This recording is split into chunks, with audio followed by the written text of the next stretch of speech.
దేవుని నామానికి మహిమ కలుగును గాక. ఆమేన్. హల్లెలూయా. నాకు ఈ అవకాశం ఇచ్చిన దైవజనులకు, అజయ్ కిషోర్ అన్నకు, విజయ్ కిషోర్ అన్నకు నా హృదయపూర్వకమైన వందనాలు తెలియజేస్తున్నాను. అలాగే ఈ 79వ స్వాతంత్ర దినోత్సవము వేడుకలకు వచ్చిన మీ అందరికీ కూడా యేసుక్రీస్తు నామమున వందనాలు తెలియజేస్తున్నాను. Praise the lord. హల్లెలూయా. ఒక చిన్న మాట చదువుకొని మనమందరం కూడా దేవుని మాటలు వినాలని ప్రభు పేరిట తెలియజేస్తున్నాను. గలతీయులకు రాసిన పత్రిక, అపోస్తలుడైన పౌలు గారు గలతీయులకు రాసిన పత్రిక 5వ అధ్యాయం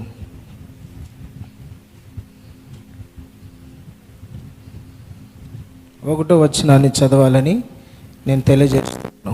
గలతీయులకు రాసిన పత్రిక 5వ అధ్యాయము 1వ వచనం నుంచి. ఈ స్వాతంత్రము అనుగ్రహించి క్రీస్తు మనలను స్వతంత్రులుగా చేసి ఉన్నాడు. కాబట్టి మీరు స్థిరముగా నిలిచి మరలా దాస్యమును కాడి కింద చిక్కుకొనొద్దండి. హల్లెలూయా. ప్రియమైన దేవుని బిడ్డలారా, దేవుని వాక్యం ఏమి సెలవిస్తుందంటే, మిమ్మల్ని క్రీస్తు స్వతంత్రులుగా చేశాడు, మిమ్మల్ని విడిపించాడు, మిమ్మల్ని రక్షించాడు, మిమ్మల్ని ప్రభు అయిన యేసుక్రీస్తు స్వతంత్రులుగా చేశాడు. కాబట్టి మిమ్మల్ని ఏ విషయంలో స్వతంత్రులుగా చేశాడో మరలా దాని కాడి కిందికి పోవద్దు అని చెప్తున్నాడు. స్వతంత్రంగా ఉండాలని చాలామందికి ఆశ. జంతువులకు కానీ, పక్షులకు కానీ, మనుషులకు కానీ, దేశాలకు కానీ, కుటుంబాలకు కానీ, ఏదైనా సరే ప్రతి ఒక్కరికి ఆశ ఏంటంటే మేము స్వతంత్రంగా ఉండాలి, స్వతంత్రంగా బ్రతకాలి. తల్లిదండ్రుల దగ్గరికి వెళ్ళి కుమారుడు అంటాడు, స్వతంత్రంగా నేను బ్రతకాలని కోరుకుంటాను అంటాడు. భార్యాభర్తలు తల్లిదండ్రుల దగ్గర మేము స్వతంత్రంగా ఉండాలనుకుంటాను. యవనస్తులు అంటాడు, మేము స్వతంత్రంగా జీవించాలి. యవనస్తురాలు కూడా మేము యవనస్తులము స్వతంత్రంగా బ్రతకాలని మేము కోరుకుంటున్నాము. మాకు ఒకరి ఆలోచన అవసరం లేదు, ఒకరి దారి, ఒకరు మార్గం చూపించాల్సిన అవసరం లేదు. మేము స్వతంత్రంగా జీవించాలను. స్వతంత్రం అనేది మనుషులకు ఇష్టమైన పదం. ఎవరి కింద ఉండాలని కోరుకోరు, ఎవరి కింద ఉండాలని ఇష్టపడరు, స్వతంత్రంగా ఉండాలని కోరుకుంటారు. స్వతంత్రత అనేది ఇష్టం వచ్చినట్టుగా బ్రతకడం కాదు, మనకిష్టం వచ్చినట్టు జీవించడం కూడా స్వతంత్రత కాదు. ఒకడు అంటాడు, యవన పిల్లోడు, ఆయనకి 18 నుంచి 22 సంవత్సరాల వయసు ఉంటుంది. తల్లిదండ్రులకు దూరంగా ఉంటా, తనకిష్టం వచ్చినట్టు బ్రతుకుతా, తాగుతా, తింటా, ఇష్టం వచ్చినట్టు తిరుగుతా, ఇష్టం వచ్చినట్టు బ్రతుకుతూ ఉంటే, ఎందుకురా ఇట్లా బ్రతుకుతాను అంటే, నా ఇష్టము, నాకు స్వేచ్ఛ ఉంది, నాకు స్వతంత్రం ఉంది, 18 సంవత్సరాలు దాటాయి అంటాడు. ఒక అమ్మాయిని అడిగితే ఇదే మాట చెప్తుంది. పోలీస్ స్టేషన్లోకి వెళ్ళి కంప్లైంట్, మేము మేజర్స్, వీఆర్ ద మేజర్స్, మేము మేజర్స్, మాకు స్వతంత్రత ఉంది. స్వతంత్రత అంటే ఇష్టం వచ్చినట్టు బ్రతకడం కాదు, మనకి ఇష్టం వచ్చినట్టు జీవించడం కాదు. యవనస్తులు ముఖ్యంగా గుర్తుపెట్టుకోవాల్సింది ఏంటంటే, స్వతంత్రత అనేది, స్వేచ్ఛ అనేది మనకిష్టం వచ్చినట్టు బ్రతకడము కాదు. అది దేవుడిచ్చిన ఒక అద్భుతమైన ఆశీర్వాదం స్వతంత్రత అనేది. హల్లెలూయా. స్వతంత్రత చెడు విషయానికి ఉపయోగించుకోకూడదు, స్వతంత్రత తప్పుడు విషయాలకు ఉపయోగించుకోకూడదు, స్వతంత్రత మనిషిని పాడు చేసుకునే దానికి ఉపయోగించుకోకూడదు, స్వతంత్రత మనిషిని నష్టంలోకి తీసుకుపోయేటట్టుగా ఉపయోగించుకోకూడదు. ఈ స్వతంత్రత ఒక మనిషిని బాగు చేసేదిగా, కుటుంబాలను బాగు చేసేదిగా, ఒక వ్యవస్థను బాగు చేసేదిగా, ఒక వ్యవస్థను సరి చేసేదిగా, ఒక మనిషిని కట్టేదిగా ఉండాలి ఈ స్వతంత్రత. అంతేగాని స్వతంత్రత, ఈ స్వేచ్ఛ ఇచ్చినారు కదా అని మనం ఎట్లా పడితే అట్లా జీవించడానికి కుదరదు. మనం ఎలా పడితే అలా జీవిస్తే ఏమవుతుందంటే మనకే నష్టం. యవన పిల్లలు, ఈ కాలము యవన పిల్లలు చాలామంది నోటి నుంచి వచ్చే మాట ఇదే, మాకు స్వేచ్ఛ కావాలి, మాకు స్వతంత్రం కావాలి. నిజమే, స్వతంత్రంగా ఉండమని దేవుని వాక్యం కూడా చెప్తా ఉంది. ఏ మనుషునికి మీరు దాసులుగా ఉండొద్దండి అని. వాస్తవమే. అయితే ఈ స్వతంత్రత మీరు కరెక్ట్గా ఉపయోగించుకోవాలని కూడా దేవుని వాక్యమే చెబుతోంది. హల్లెలూయా, హల్లెలూయా, దేవునికి స్తోత్రం కలుగును గాక. ప్రియమైన దేవుని బిడ్డలారా, అపోస్తలుడైన పౌలు గారు సంఘానికి ఏం చెప్తున్నాడంటే, మిమ్మల్ని నేను, యేసుక్రీస్తు మిమ్మల్ని దాస్యమను కాడి కింద నుండి విడిపించాడు. కొందరిని, చాలామంది ప్రజలు యేసు ప్రభు నమ్మిన ప్రతి ఒక్కరిని ఏం చెప్తారంటే, మేము ఇదో ఫలాని పాపము కింద దాసులుగా ఉన్నాం, ఫలాని రోగము కింద దాసులుగా ఉన్నాం, ఫలాని చెడు అలవాట్ల కింద దాసులుగా ఉన్నాము, ఫలాని చెడు అలవాట్లలో మేము దాసులుగా ఉన్నాము. యేసుక్రీస్తును నమ్మిన తర్వాత, ఆయన మీద విశ్వాసం ఉంచిన తర్వాత మేము స్వతంత్రులమయ్యాము. ఇప్పుడు ఆ పాపము మా మీద ఏలుబడి చేయడం లేదు. హల్లెలూయా. ప్రియమైన దేవుని బిడ్డలారా, యవనస్తురాలారా, దేవుని వాక్యం ఏం చెప్తుందంటే, మీరు దేని కింద నుంచి విడిపించబడ్డారో మరలా దాని కిందికి పోవద్దండి. మీరు దేని కింద నుంచి స్వతంత్రులయ్యారో మరలా దాని వైపు చూడొద్దండి.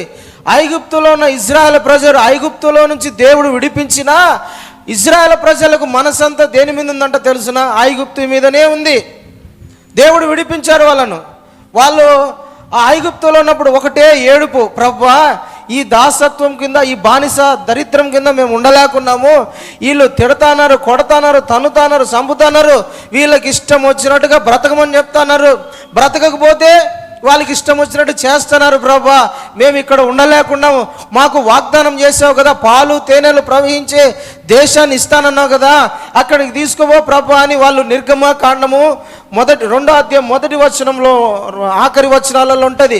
వాళ్ళంట నిట్టూర్పులు విడిచారంట, దేవుని సన్నిధిలో ఏడ్చారంట. మా బ్రతుకు ఉండడం మాకు ఇష్టం లేదయ్యా, మమ్మల్ని విడిపించు ప్రభువా అని ఏడ్చి ప్రార్థన చేశారంట. దేవునికి స్తోత్రం.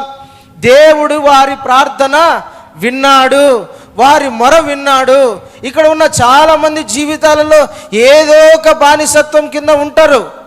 ఏదో ఒక బాధ, దుఃఖము, వేదన, నిట్టూర్పు, కన్నీళ్ళ మధ్య, కష్టాల మధ్య, శ్రమల మధ్య, శోధనల మధ్య, లేదంటే పాపములో, చెడు వ్యసనాలలో, చెడు అలవాట్లలో దేనొక దాని కింద దాసులుగా బానిసత్వాన్ని అనుభవిస్తూ ఉంటారు. వాక్యం చెప్తోంది, యేసు ప్రభువే చెప్పాడు, పాపము చేయు ప్రతి వాడు పాపానికి దాసుడంట. పాపానికి వాడు దాసుడైపోయాడు, వాడు స్వతంత్రుడుగా ఉన్నాడు. అట్లా చాలామంది యవనస్తులు చాలామంది ఏంటంటే బానిసత్వంలో ఉండిపోయారు. బానిసత్వంలో ఉండి కూడా ప్రార్థన చేస్తూ ఉంటారు. దేవుడు అలాంటి వాళ్ళకు వాక్యం చెప్తున్నాడు. యేసయ్య సెలవిస్తున్న మాట ఏంటంటే, అలాంటి వాళ్ళను విడిపించడానికి యేసయ్య ఎప్పుడు సిద్ధంగా ఉంటాడు. హల్లెలూయా, ప్రైజ్ ది లార్డ్. ఎవరిని కూడా దేవుడు దాసత్వం అంటే బానిసత్వం కింద ఉండడము ప్రభుకి ఇష్టంలా. భారతదేశము 79 సంవత్సరాల క్రిందట బానిసత్వములో నింది, భయంకరమైన చీకటిలో నింది, భయంకరమైన ఆచారాలు, సాంప్రదాయాలు, భయంకరమైన కట్టుబాట్ల కింద ఉన్నిందండి ఈ భారతదేశం కూడా. సరైన చదువు లేదు, సరైన బట్టలు లేవు, సరైన తిండి లేదు, కాలేజీలు లేవు. స్త్రీలను ఎలా పడితే అట్లా చూసేవాళ్ళు. భర్త చనిపోయిన వెంటనే భార్యను కూడా సతీ సమగమనం చేసేవాళ్ళు. అంటే భర్త చనిపోయిన వెంటనే భార్యను కూడా ఆ చితికెల్లో లేదంటే ఆ మంటలో లేచి చంపేసేవాళ్ళు. చీకటి గల ఈ దేశాన్ని యేసు ప్రభు 79 సంవత్సరాల కిందట విడిపించాడు. హల్లెలూయా, హల్లెలూయా. ఏ వ్యక్తి కూడా బానిసత్వం కింద ఉండడానికి యేసు ప్రభు ఇష్టపడడు. ఏ దేశము, ఏ ప్రాంతం, ఏ కుటుంబం కూడా. ఒకవేళ మీరు ఏమన్నా బానిసత్వం కింద ఉన్నారేమో, ఈ 79వ సంవత్సరం నా దేవుడు మిమ్మల్ని అందరినీ విడిపించునుగాక, రక్షించునుగాక, స్వతంత్రము లేకి నా ప్రభు తీసుకొచ్చునుగాక.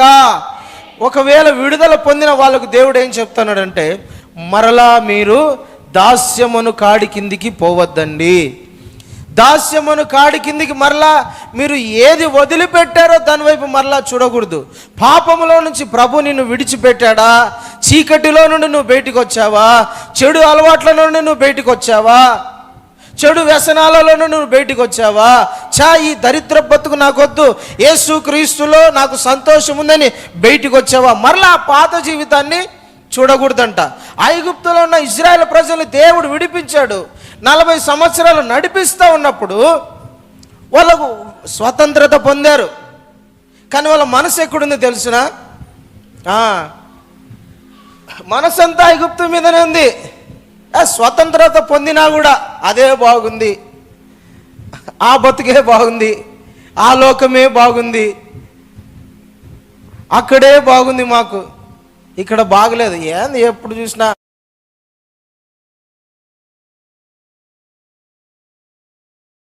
ప్రార్థనే, ఈస్టర్ వచ్చిన ప్రార్థనే, గుడ్ ఫ్రైడే వచ్చిన ప్రార్థనే, ఆదివారం ప్రార్థన అంటారు, పొద్దున ప్రార్థన, సాయంత్రం ప్రార్థన, రోజు బైబిల్ అంటారు. అరే మేము స్వేచ్ఛగా బ్రతకడానికి కూడా వీల్లేదా? ఒక ఆయన అంటాడండి, నేను సువార్త చెప్తా ఉంటే, పాస్టర్ వాక్యం బాగా చెప్పినావు కానీ సినిమాలు చూడొద్దు, తాగొద్దు అంటున్నావు ఏంది అన్నాడు. నువ్వు వాక్యం బాగా చెప్పినావు, సువార్త బాగా చెప్పినావు, మంచిది, అంతా బాగుంది, కానీ నువ్వు మధ్యలో ఒక మాట అన్నావు, అంత వాక్యం అయిపోయి నాకు వచ్చి నాతో అంటాడు, నువ్వు సినిమాలు చూడొద్దు, నువ్వు తాగొద్దు, నువ్వు ఎట్లా పడితే అట్లా ఉండద్దు అంటవేంది? యవనస్తులు పిల్లలు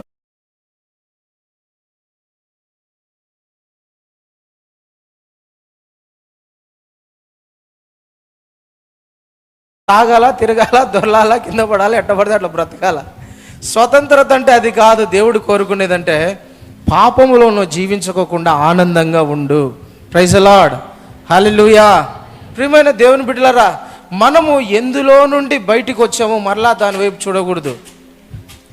అది పాపమైనా, అది విగ్రహారాధనైనా, అది వేరే ఏది ఇంకా ఏదైనా సరే దాని వైపు మరలా మీరు చూడకోకుండా స్వతంత్రములో నిలకడగా ఉండమని దేవుని వాక్యం చెప్తుంది. దేవునికి స్తోత్రం కలుగునుగాక, హల్లెలూయా.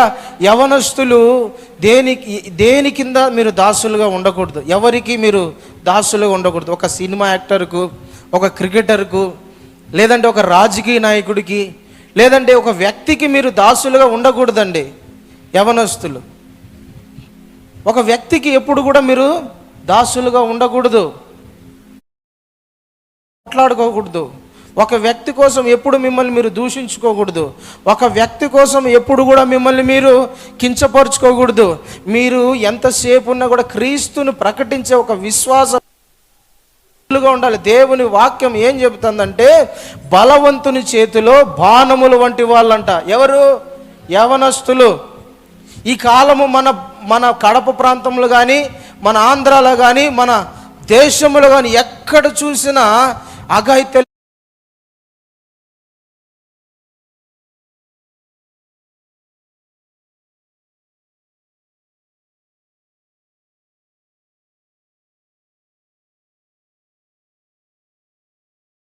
సాతానుగాడు యవనస్తులను వాడుకుంటున్నాడు.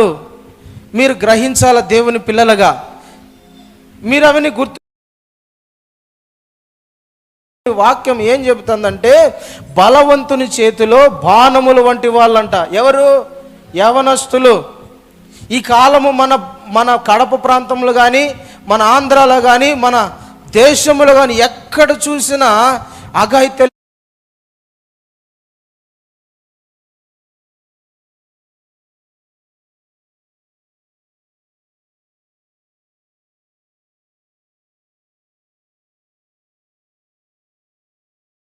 సాతానుగాడు యవనస్తులను వాడుకుంటున్నాడు.